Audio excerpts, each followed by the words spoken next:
Bismillahirrahmanirrahim. Assalamualaikum warahmatullahi wabarakatuh.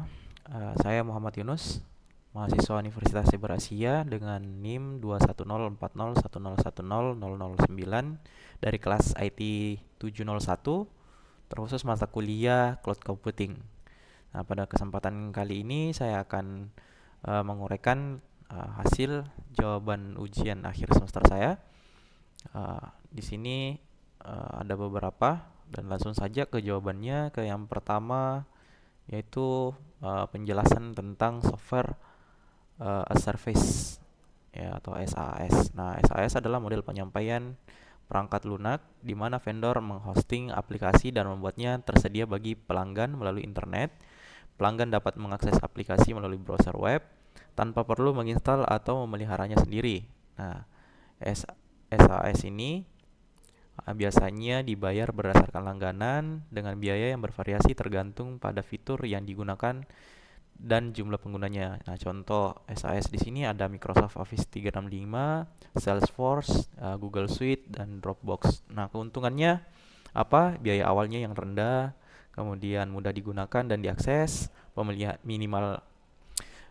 minim pemeliharaan, skalibilitas, dan keamanan data. Nah, terus apa kekurangannya? Kekurangannya adalah ketergantungan pada koneksi internet. Nah, kurangnya kontrol dan kostumisasi dan potensi vendor login. Nah, jadi itu adalah kekurangannya. Nah, kemudian yang kedua adalah utility computing. Apa itu utility computing? Yaitu model penyampaian sumber daya komputasi seperti CPU, RAM, dan penyimpanan.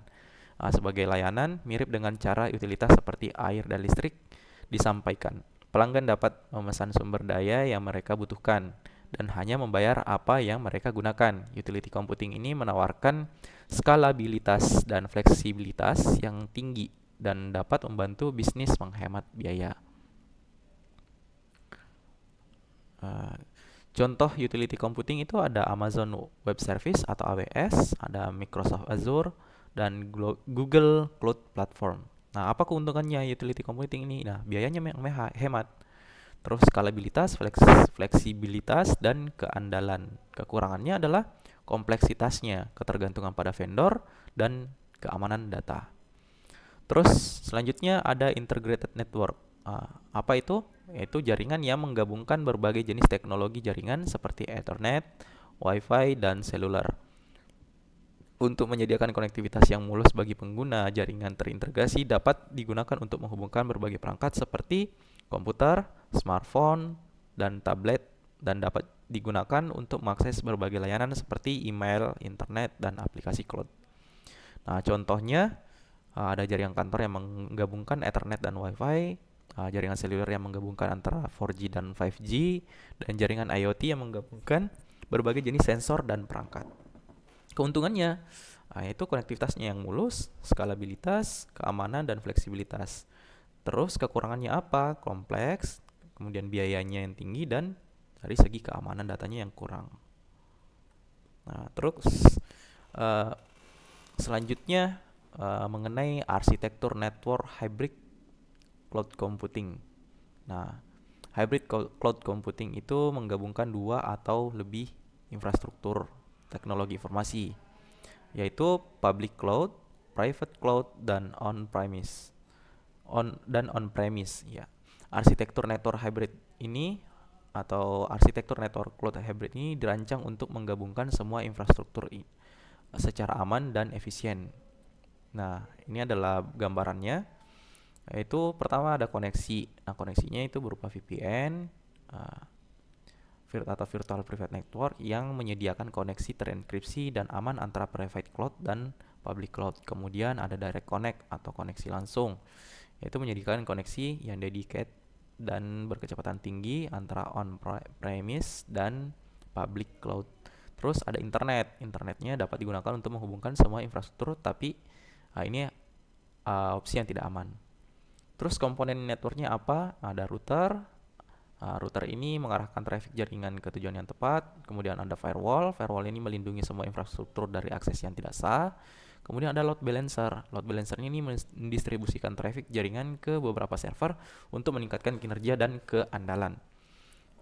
Terus yang ketiga ada deployment model. Nah, di sini yang pertama ada hybrid cloud centralized, ya, yaitu digunakan sebagai hub untuk mengelola private cloud dan on premise. Kemudian ada hybrid cloud distributed. Nah, itu bisa setiap infrastruktur ini memiliki fungsi sendiri dan terhubung secara peer to peer. Kemudian ada hybrid cloud multi cloud. Nah, ini menggabungkan beberapa public cloud dan private cloud. Dari segi keamanannya ini adalah aspek penting dalam hybrid cloud. Ini adalah beberapa langkah yang dapat diambil untuk meningkatkan keamanan. Yang pertama ada enkripsi. Ya, jadi ketika data sedang transit atau istirahat maka akan dienkripsi.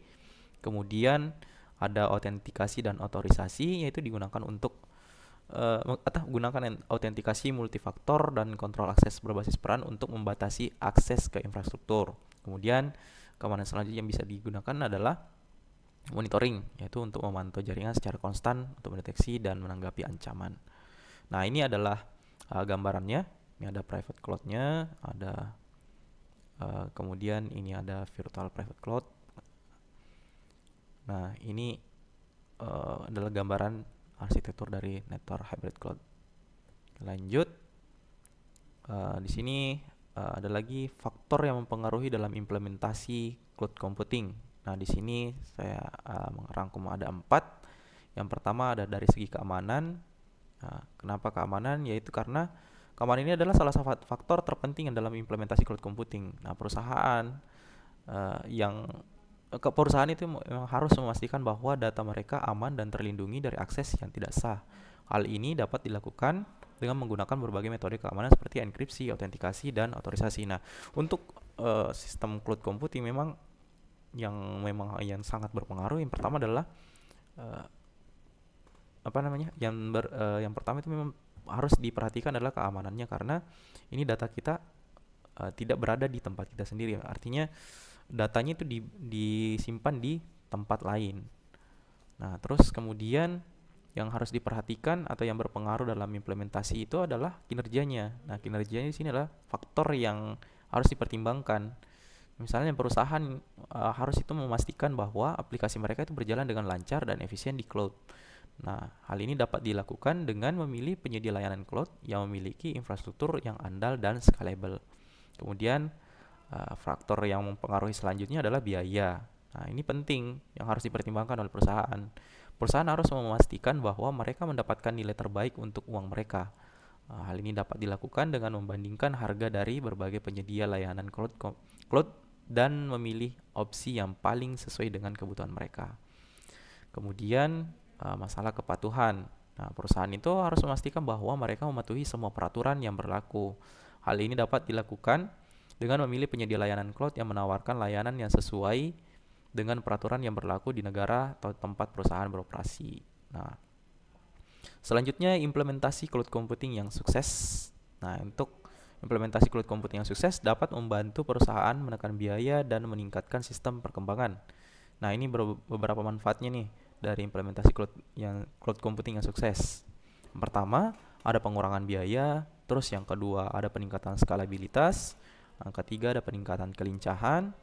Dan yang keempat, ada peningkatan kolaborasi. Nah, terus lanjut ke 8 keuntungan virtualisasi dan cloud computing. Nah, yang pertama, ada pengurangan biaya. Nah, di sini mengurangi biaya hardware. Jadi ketika kita menggunakan cloud computing, biaya hardware itu sangat minim. Karena kenapa? Kita tidak perlu lagi memiliki hardware-nya sendiri. Kita tidak perlu lagi memiliki perangkatnya supaya tidak perlu memiliki perangkatnya karena kita sudah menggunakan cloud.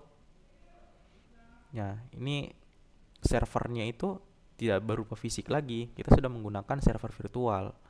Nah, terus biaya lisensi per usernya juga bisa dihemat. Kemudian yang terpenting yang paling berasa adalah terkait masalah penggunaan sumber daya. Nah, bayangkan ketika kita menggunakan server, nah itu butuh berapa daya untuk menghidupkan satu server, terlebih lagi ketika misalnya di sebuah instansi itu memiliki banyak server. Nah, itu pastinya menggunakan sumber daya listrik yang lebih besar.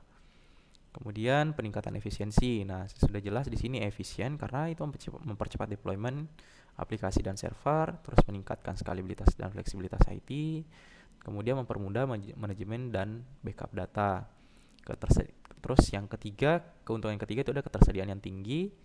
Nah, di sini dapat meningkatkan uptime dan fault tolerance, mempermudah disaster recovery, dan memungkinkan akses data dari mana saja. Nah, kemudian selanjutnya ada di keuntungannya adalah keamanan data.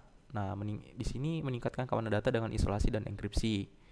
Nah, karena sudah dilengkapi dengan isolasi dan enkripsi, maka data lebih aman. Terus mempermudah kontrol akses dan audit. Kemudian meminimalkan risiko kehilangan data.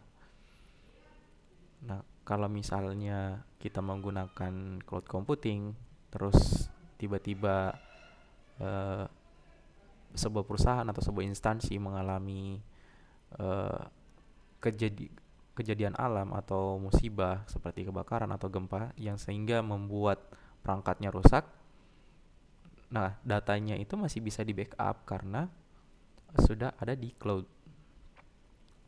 Nah, kemudian yang kelima ada kolaborasi yang lebih baik. Nah, yaitu mempermudah sharing data dan aplikasi antar tim, kemudian meningkatkan komunikasi dan kolaborasi, kemudian meningkatkan akses data secara real time. Kemudian yang keenam ini inovasi yang lebih cepat. Nah, di sini mempercepat pengembangan dan testing aplikasi, mempermudah deployment dan scaling aplikasi, meningkatkan agility dan time to market.